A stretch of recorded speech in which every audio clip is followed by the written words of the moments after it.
ولا عدوان إلا على الظالمين، والصلاة والسلام على الحبيب المكين ذي النور المبين سيدنا محمد أبي القاسم الأمين، وعلى آله الطيبين وأصحابه المطهرين وأهل بيته المنتجبين وأزواجه الطاهرات أمهات المؤمنين، والعلماء الأجلاء الراسخين في فنون المعارف واليقين، وآل كل وسائر الصالحين من أول الدنيا إلى يوم الدين. أما بعد، أيها الناس، أوصيكم ونفسي بتقوى الله فقد فاز المتقون. Ndugu Waislamu, namshukuru Mwenyezi Mungu Subhanahu wa Ta'ala aliyetufikisha siku ya leo, akatujalia na kuja hapa msikitini ili tuje atugawie thawabu na radhi zake. Namuombea rehma na amani bwana wetu Bwana Mtume Muhammad sallallahu alayhi wa alihi wa sahbihi wasallam, mtume aliyetufundisha kuhudhuria mahala kama hapa siku kama ya leo, na akawa anawakasirikia watu wote wanaokosa kufika msikitini siku ya Ijumaa. Akasema sallallahu alayhi wasallam, la yantahiyanna aqwamun an tarkihimul jumaat au la yusallitanna Allahu ta'ala ashrarahum fala yustajabu lahum duauhum. Sadaka Rasulullah sallallahu alayhi wasallam. Mtume ametuambia, na wataacha watu tabia ya kukosa Ijumaa kuwapita, hii tabia waiwache, la sivyo Mwenyezi Mungu atawashakiza kwao maadui zao, atawachanganya na maadui zao na wabaya wao, kisha dua zao wakiomba hazitojibiwa. Maladhi yani hadha, kinachofahamishwa na haya maneno ya Bwana Mtume Muhammad sallallahu alayhi wasallam, kitendo cha kuacha kuhudhuria Ijumaa kinasababisha dua zikiombwa hazipokelewi, dua zikiombwa hazitojibiwa. Ni katika uzito na fadhila ya Waislamu kuhudhuria swala al-Jumaa kama leo. Inshallah Mwenyezi Mungu atuwafikishe kupata Ijumaa zote, tusikose Ijumaa hata moja, na tukienda kusali Ijumaa basi Mwenyezi Mungu aipokee swala yetu. Ndugu Waislamu, na jambo dogo nataka kusema leo. Kabla ya kulisema, nikumbushe machache ambayo nyote mnayajua. La kwanza, acheni tabia ya kuilinganisha au kuifananisha siku ya Ijumaa na siku nyingine. Ijumaa ni siku maalumu, ameitukuza Mwenyezi Mungu Subhanahu wa Ta'ala. Ijumaa ni siku maalumu, ndivyo alivyotaja Bwana Mtume Muhammad sallallahu alayhi wasallam. Maana yake nini? Unavyotakiwa kuwa siku ya leo, usiwe siku nyingine tofauti na leo. Leo ni siku mahususi kwa yote. Ikutosheni ninapotaka kuwasomeeni hadithi ya Bwana Mtume Muhammad sallallahu alayhi wasallam alipotuambia, sayyidul ayami yaumul jumaa, sayyidul ayami yaumul jumaa, fihi khuliqa Adam wa fihi udkhila aljanna wa fihi ukhrija minha wa fihi hubita ila al-ardi wa fihi taqumu saa wa fihi la sa'atun la yuwafiquha abdun muslimun yas'alu Allah ta'ala hajatan illa a'tahu Allah iyaha. Umeiona siku ya Ijumaa? Wewe unaifanyia mchezo wa Ijumaa, unailinganisha na siku nyingine. Kalla wa alfu kalla, Ijumaa haiwezi kuwa kama Alhamis. Ijumaa sio sawa sawa na Jumatano. Ijumaa sio sawa sawa na Jumanne. Ijumaa ndiyo Ijumaa. Mtume Muhammad sallallahu alayhi wasallam anasema, Bwana wa masiku yote ni siku ya Ijumaa. Ijumaa ndiyo bwana mkubwa wa siku zote za wiki. Mtume amealil kwa nini iwe bwana, anasema Ijumaa ndiyo kaumbwa Adam, na si tunaitwa wanadamu. Sote sisi tunaitwa wanadamu. Kwa nini? Maana yake watoto wa Adamu. Huyo baba yetu ameumbwa Ijumaa. Ijumaa ndiyo siku ya kufurahikia mazazi ya baba yetu sisi, siku ya Ijumaa. Na siku ya Ijumaa hiyo ndiyo aliingizwa peponi, akaambiwa uskun anta wa zawjuka aljanna. Ilikuwa ni siku ya Ijumaa. Na siku ya Ijumaa ndiyo alitolewa peponi, na siku ya Ijumaa ndiyo alishushwa huko duniani ili sisi tuje tuzaliwe. Asingeshushwa Adam akaendelea kubaki peponi, sie tusingezaliwa, kwa sababu peponi hakuna kuzaana. Peponi kuna kuburudika tu na wala sio kuzaa. Hata sisi Mwenyezi Mungu atuingize peponi sote insha Allah. Peponi tutapata wake, na wake ni wengi sana. Lakini mkeo peponi ukishakuwa naye hakuna kuzaa, ni kuburudika tu. Watoto hawa duniani ndio basi. Sisi tulishukishwa duniani huku bikadari llahi subhanahu wa ta'ala wa qadaihi, ili tuje kuzaliwa. Ilikuwa siku ya Ijumaa. Jambo kubwa zaidi ya haya, kiyama kitakuwa siku ya Ijumaa. Wa fihi taqumu saa, siku ya kusimamishwa sote mbele ya Mwenyezi Mungu subhanahu wa ta'ala, inda mahkamati ilahiyati aladila, amama Allah, yawma tatatayyaru suhfu, yawma tatalattamu amwaju albashariya baina yaday almalik alallamu, yawma tubla sarair, yawma ya'adhu adh-dhalimu yadayhi wa yaqulu ya laitani ittakhadhtu ma'a ar-rasuli sabila. Siku hii ngumu itakuwa siku ya Ijumaa. Tutasimamishwa na Mola siku ya Ijumaa. Mtume Muhammad anasema ma min makhluqin jinnin jabalin baharin wa ila ghairi ma hunalika illa la yashfaqna min yaumil jumaa illa thaqalain. Hakuna kiumbe, mti, jiwe, maji, bahari na viumbe wote na wanyama wanaiogopa sana Ijumaa. Walioidharau Ijumaa ni jini na mwanadamu. Binadamu ndiyo mmeipuuza Ijumaa, mnaifananisha na masiku mengine, wala hamjui kama ni siku mahususi.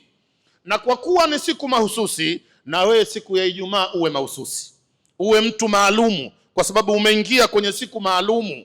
Mtume Muhammad kwa sababu ya umaalumu wa siku ya Ijumaa amesema akthiru minas salati wassalami alayya fi yaumil jumaa, zidisheni sana kuniombea rehma siku ya Ijumaa. Muislamu ajitahidi sana, Muislamu kumswalia Mtume Muhammad siku ya Ijumaa. Siku ya Ijumaa msiifanye ndio siku zingine. Hiyo sio khutba yangu. Na waombeni kuhusiana na siku ya Ijumaa, na nyinyi muwe watu wa siku ya Ijumaa. La kwanza, siku ya Ijumaa Muislamu siku ya Ijumaa ajitahidi kuwa amejinadhifisha zaidi, msafi zaidi kuliko masiku yote katika wiki. Avae vizuri sana. Siku ya Ijumaa Muislamu ajitahidi kuvaa basi afanane na Ijumaa.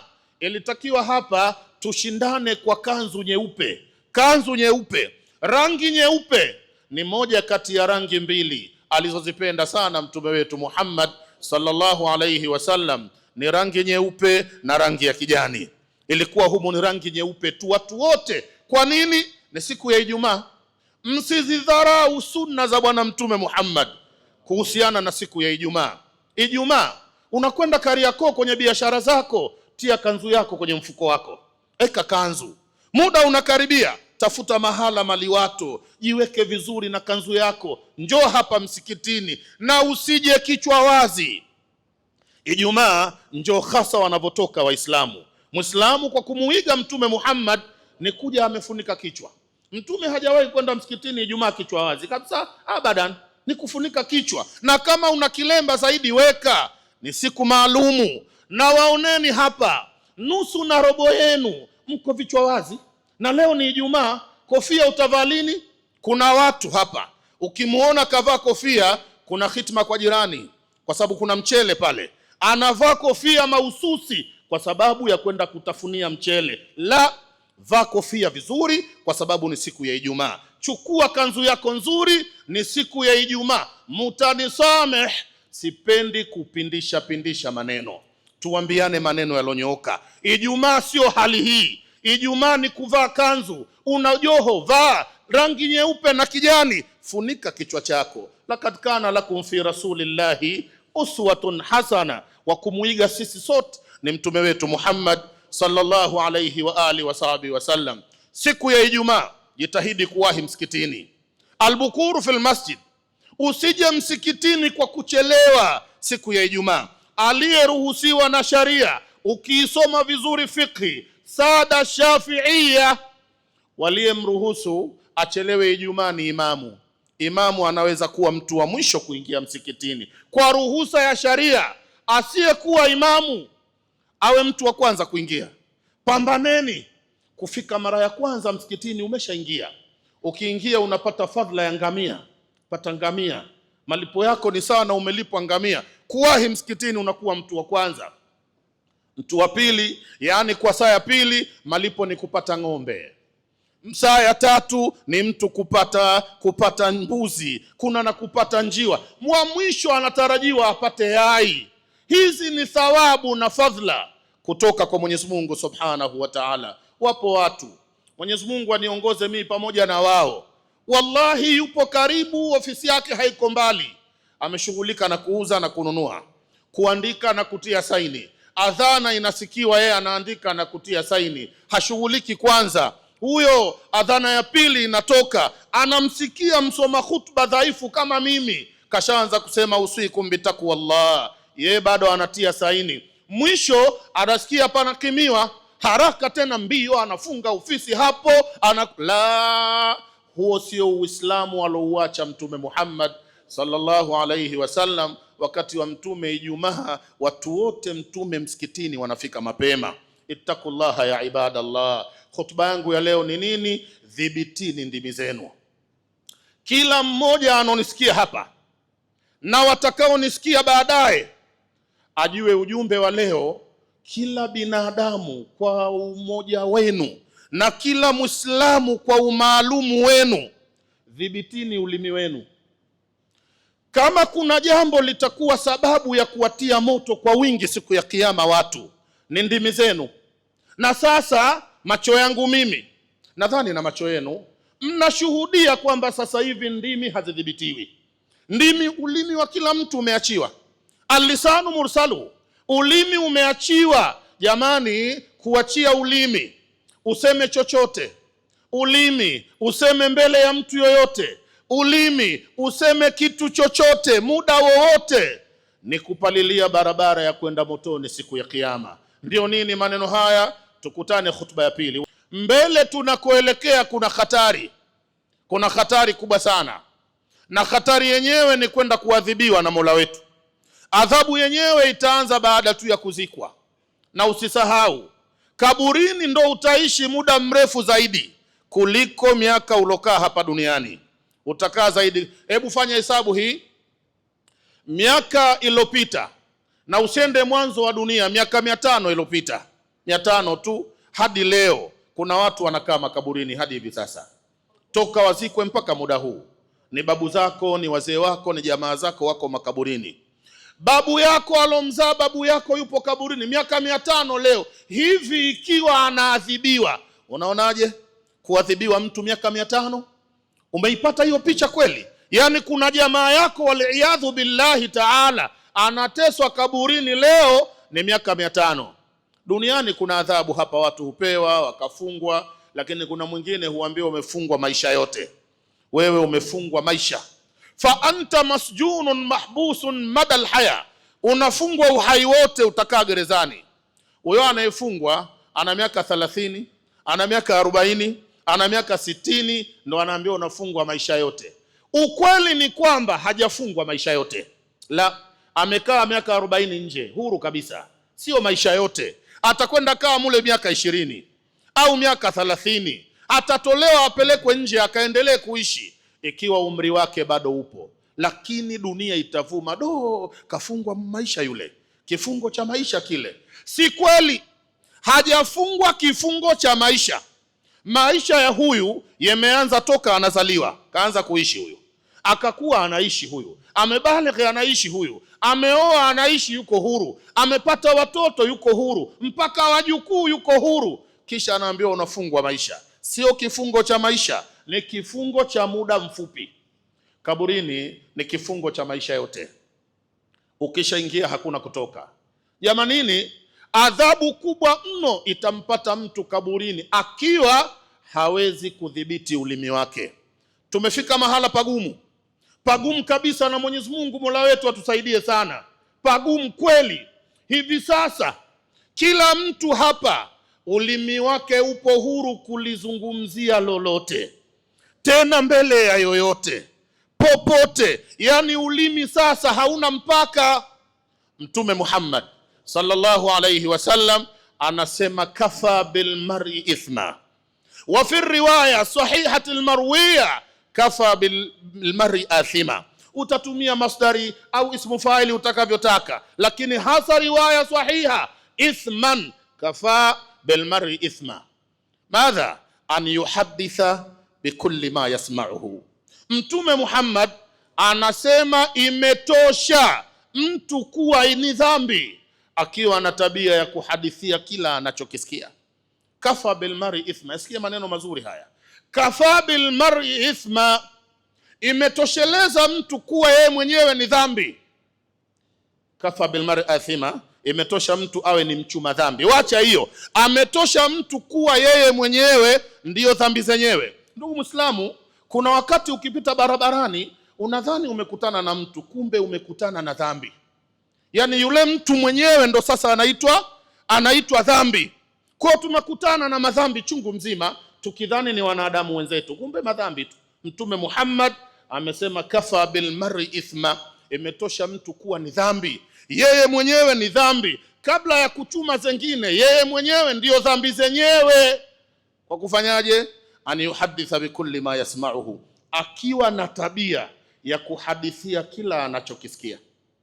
Akisikia jambo tu, msemaji hapo hapo anakuwa yeye. Fulani huko kaanguka, msemaji ni yeye. Fulani kainuka, msemaji ni yeye. Fulani kapigwa, msemaji ni yeye. La, mtindo huu utakwenda kuwadhuru watu wengi miongoni mwetu. Dhibiti ulimi. Usiseme ila linalotakiwa, muda unaotakiwa, kumwambia anayetakiwa, mahala panapotakiwa. Usisemeseme tu, utadhurika. Unaweza kusikia burudani, mekaa na watu, unapwaga, unasema lilioko, lisilokuwako, linotakiwa, unasikia raha. Ndugu Muislamu, la taghurrannaka halawatul ma'siyah, la taghurrannaka halawatul ma'siyah, fal halawatu tazulu wal adhabu sayabqa. Utadanganyika na utamu wa kumwasi Mungu. Si unaongea watu wanacheka, wanakusifu, ule utamu wa uongo utaondoka. Si mtamaliza kuongea. Dhambi ulizozichuma kwenye mineno yako hapo zitabaki mpaka siku ya Kiyama. Unangojwa kwenda kuchomwa moto. Ukisikia limevumba jambo, na mimi kwenye kusisitiza hili jambo, na kuombeni mchukue tahadhari sana na hii mitandao. Mitandao sasa imemfanya kila mtu kuwa msemaji na anakijua cha kusema. Anakaa ndani mule, ni bando tu la 500, ana download habari za Tanzania nzima. Huku kalala kitandani, anakusanya habari za nchi yote kitandani. Akiamka asubuhi anashika maiki. Mkikutana anachagua tu aanzie lipi, maana ana habari za dunia nzima. Anachagua nianze ipi? Ngoja nianze ile pale, bwana yule jamaa jana yule nilimkuta pale pembeni anavuta bangi. Anaanza na hiyo. Sikilizeni nyinyi watu. Muislamu, ukimuona Muislamu mwenzako kateleza, unatakiwa kufanya moja kati ya mambo matatu. Ndiyo maelekezo ya mtume wetu Muhammad sallallahu alayhi wasallam. Na hutakiwi kufurahi. Hutakiwi kufurahi unapomuona Muislamu mwenzako kateleza. We usifurahi. Aliyekosea leo usisahau we ndio mkosefu mtarajiwa wa kesho. Yeye kaanza leo na we utakosea kesho. La tudhhir shamataka inda akhika fayarhamuhu Allahu ta'ala wa yabtalika. Usidhihirishe furaha yako ukimuona ndugu yako kapata tatizo. Kwa sababu gani? Mungu atamrehemu, dunia ndo hii. Mwenyezi Mungu atamrehemu yule na atakuwa baadaye mtu safi, anaweza kuwa ndio wali wa kesho, anaweza kuwa mtu wa peponi kushinda wewe, halafu wewe ukapata ule mtihani. La, dhibitini ndimi zenu, kila mtu aseme muda unaotakiwa na linalotakiwa, vinginevyo dunia hii, wacha mbali madhambi, tutaendea kwenye kuchukiana, tutaenda kwenye kugombana, na dunia itakuwa haikaliki, kwa sababu dunia inaharibiwa na ndimi zenu. Leo mkitoka hapa, mwende mkawaambie kila mtakao kutana nao, kila mtu adhibiti ulimi wake. Mmekuwa wasemaji sana nyi watu, mnaongea kweli. Wazee wanaongea maskini, vijana ndo wamezidi, wanaongea tu. Wanawake ndo sisemi, wanawake wanaongea mpaka yakiisha maneno wanakopa mengine ya ziada, alimradi kuongea kuendelee. Kufu alsinatakum, mcheni Mungu kwenye ndimi zenu. Hebu kuwa kimya kimya. In kana alkalamu bimanzilati alfidda fasukutu bimanzilati aldhahabi, ikiwa kusema sema daraja yake ni fedha, basi kukaa kimya daraja yake ni dhahabu. Man kathura kalamuhu kathurati dhunubuhu, mtu yoyote maneno yake yakiwa mengi, anasema sema sana, na madhambi yake ni mengi sana. Haiwezekani bwana maneno yote unasema yakawa kweli, mengi unaosema ni uongo, unakusanya madhambi. Nimekuja hapa kusimama kwenye hii mimbari ya Bwana Mtume Muhammad sallallahu alayhi wasallam, na namuomba Mwenyezi Mungu anishuhudie, nimekufikishieni ujumbe kwamba dhibitini ndimi zenu. Kila mmoja azibe mdomo wake, aseme panapotakiwa. Mwisho na sio kwa umuhimu, min fika yadhharu ma fika, min fika yadhharu ma fika, kutoka kwenye ulimi wako wewe ndo utajulikana ulivyo. Watu watajua upoje kwa ulimi wako tu. Wallahi alazim, kama utakwenda mahala ugenini, umekaribishwa na wenyeji wako, ukawa mkimya, wala usemisemi ovyo maskini, ukiulizwa unajibu kisha unanyamaza, mpaka utaondoka mahala hapo, watu hawajui ukoje, hawajui ukoje. Na ndio salama ukiwa ugenini, we ujue tabia za wenyeji, sio wenyeji wakujue we kwanza. Dhibiti mdomo. Lakini ukianza kufungua kinywa tena, unapita CD, yani CD umeizidi kwa kuongea, siku ya pili watu wote washajua, ala huyu kumbe muongo huyu, ala huyu kumbe mbea huyu. Maana nasikia kuna na wambea, mimi sijui maana yake nini wambea. Ala mbea huyu. Utafahamika ulivyo. Kuna watu wengi za maizi kina sisi tusiokuwa mashekh, sisi tusokuwa mashekh, unajulikana mara moja, huyu kumbe hana chochote, mbabaishaji tu huyu, kwa sababu ya mdomo. Ungenyamaza kimya, kazi yako ni kutia kanzu na koti, mfahamu. Ukifika kwenda dadala mule umepanda, ustadhi shekh karibu ukaya, na wewe huyo unaenda unakaa kama kweli vile, kama shekhe kweli, hujulikani, umefunga mdomo. Ukianza kusema sema kama sisi hivi, watu wanapima, huyu msomi, huyu chakalamu tu, huyu mbabaishaji huyu. Na siku hizi kuna lugha mmeleta mpya, wasema anatupiga huyu. Utasikia wasema anatupiga, lugha yenu ya sasa mpya, anatupiga huyu. Mdomo wako ndio tatizo lako namba moja. Udhibiti mdomo, dhibiti ulimi, unakuletea dhambi karibu 5 kwa siku. Ulimi tu, viungo vingine dhambi moja. Jamanini, dhibitini ndimi zenu. Inna Allaha wa malaikatahu yusalluna ala nabii ya ayyuhalladhina amanu sallu alayhi wa sallimu taslima. وعلى الخلفاء الراشدين الخليفة الأول سيدنا أبي بكر